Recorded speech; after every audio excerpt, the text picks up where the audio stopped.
भाइयों, ये नया भारत है। बिना रुके, बिना टिके, बिना हटे, बिना डरे आज मोदी जी के नेतृत्व में विकास की जिस यात्रा को आगे बढ़ा रहा है, आप सबके सामने है। अभी मैं देख रहा था मुंबई से नागपुर का समृद्धि एक्सप्रेसवे, मैं देख रहा था महाराष्ट्र के अंदर इंफ्रास्ट्रक्चर मोदी जी के नेतृत्व मार्गदर्शन में माननीय गडकरी जी ने कितना अच्छा इंफ्रास्ट्रक्चर दिया। हाईवे का, रेलवे का कितना अच्छा इंफ्रास्ट्रक्चर हुआ है। नमो भारत, वंदे भारत, अमृत भारत, अत्याधुनिक वर्ल्ड क्लास ट्रेन, मेट्रो और युवाओं के लिए IIT भी है, IIM भी है, triple IT, NIT, world class university, AIIMS, दोनों कार्य एक साथ हो रहे हैं। लोगों को अच्छी स्वास्थ्य सुविधा भी मिल रही है और एजुकेशन के बेहतरीन संस्थान भी आज प्राप्त हो रहे हैं। हर घर नल भी है और नल पर जल भी है। बहनों और भाइयों, आप सोचो कांग्रेस और इंडी गठबंधन जो आज बना है, इनके समय में गरीब भूख से मरता था।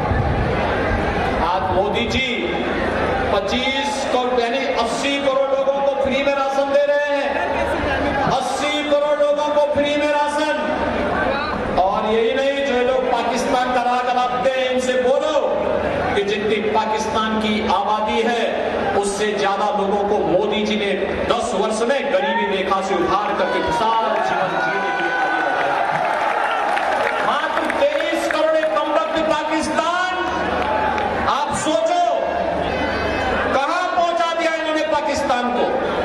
अरे हिंदुस्तान में रहता तो भूखों नहीं मरता, उनको भी फ्री में राशन मिलता।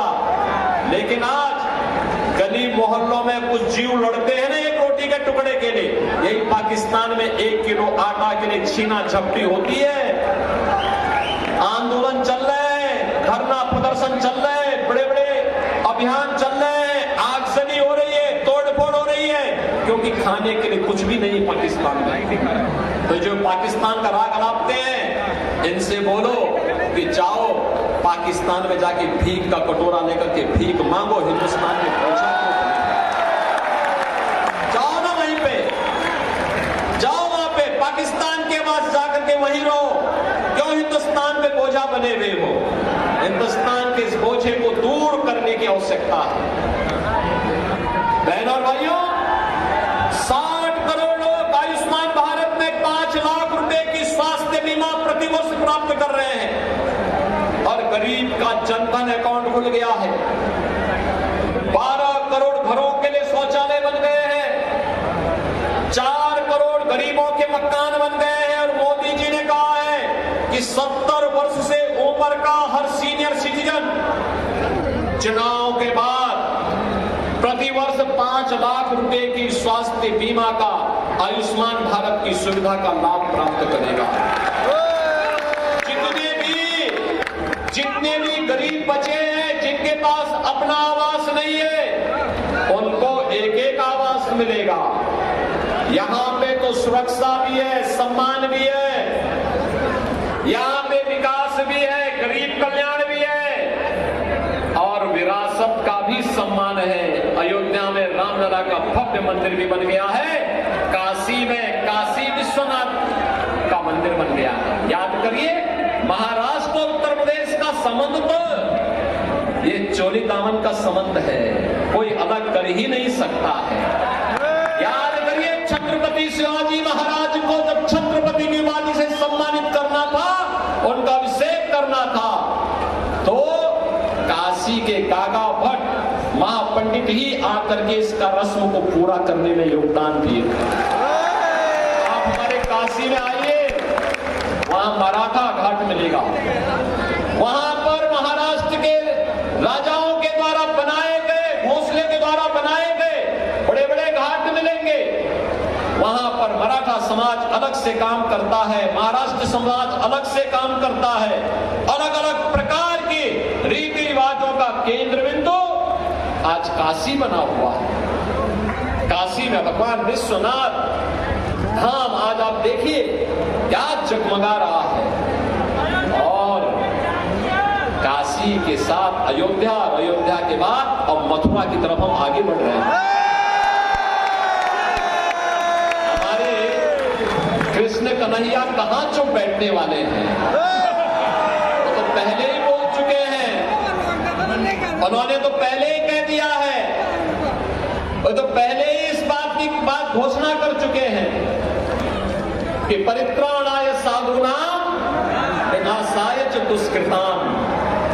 उन्होंने पहले कह दिया है कि मैं सज्जनों का संरक्षण करूंगा और रामद्रोहियों का, राष्ट्रद्रोहियों का नाश करूंगा, उनको जीने नहीं दूंगा।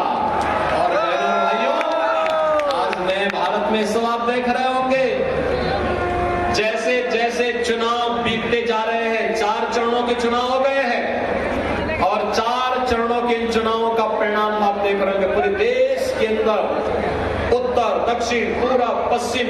मुझे अब तक 10 राज्यों में जाने का अवसर प्राप्त हुआ और देश में सबसे बड़ी आबादी का राज्य तो उत्तर प्रदेश है।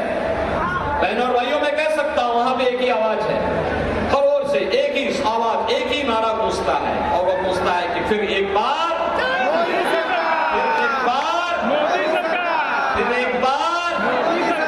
अब की बार 400 पार के नारे से एक कांग्रेस है, उद्धव ठाकरे हैं, शरद पवार जी हैं, लालू जी हैं, अखिलेश यादव हैं, इन सबको अपने पैरों के नीचे की जमीन खिसकती हुई दिखाई देते। कहते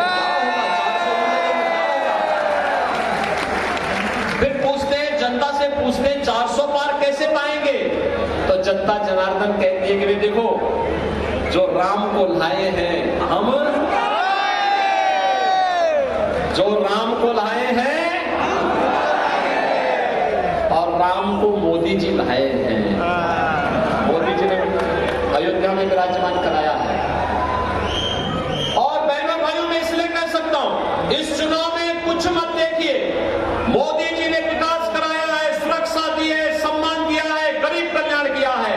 अब ये चुनाव जैसे जैसे कांग्रेस के नेताओं के बयान आ रहे हैं, जैसे जैसे उनके साथ सहयोगी दलों के बयान आ रहे हैं, वैसे वैसे चुनाव राम भक्तों, रामद्रोहियों के बीच में अब सिमटता जा रहा है। और इसलिए हमें तय करना है, देश के अंदर राम भक्त राज करेगा या रामद्रोही फिर से आएगा।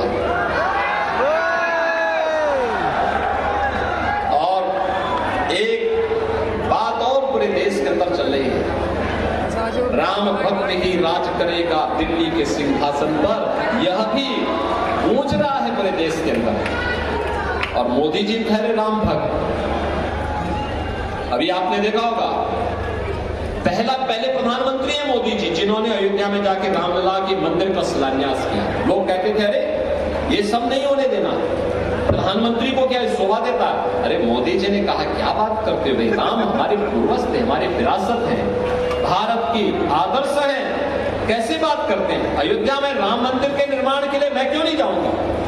मोदी जी गए, उद्घाटन में मोदी जी गए, 11 दिन का अनुष्ठान रखे और अयोध्या में भगवान राम का भव्य मंदिर का निर्माण किया।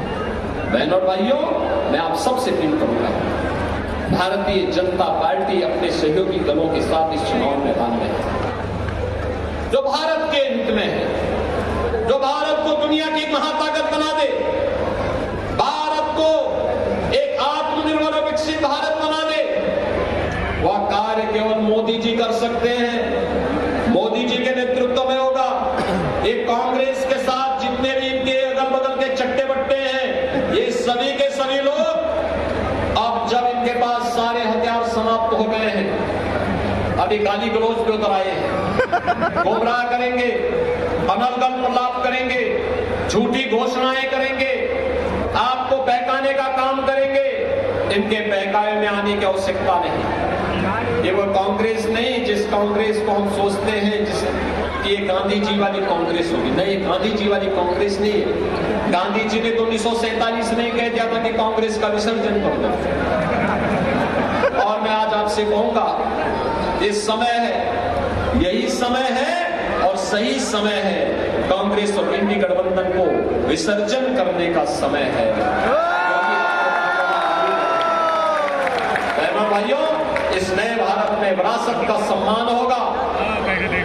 देखिए, मोदी जी विरासत के सम्मान की बात करते हैं और कांग्रेस के लोग क्या कहते हैं, इंडी गठबंधन वाले कहते हैं हम विरासत टैक्स लगाएंगे। अरे मेहनत आपके बाप दादा करेंगे, आपके ग्रैंडफादर ने, आपके फादर ने प्रॉपर्टी बनाई, अब ये इसका एक्सरे करवाएंगे, सर्वे करवा करके फिर इसमें से आप ही प्रॉपर्टी में कब्जा करेंगे, फिर उसको मुसलमानों को आवंटित करेंगे। कोई रोहिंग्या आएगा, कोई बांग्लादेशी आएगा, कोई पाकिस्तानी आएगा, कोई अफगानिस्तानी आएगा, क्या आप इसको स्वीकार करेंगे? क्या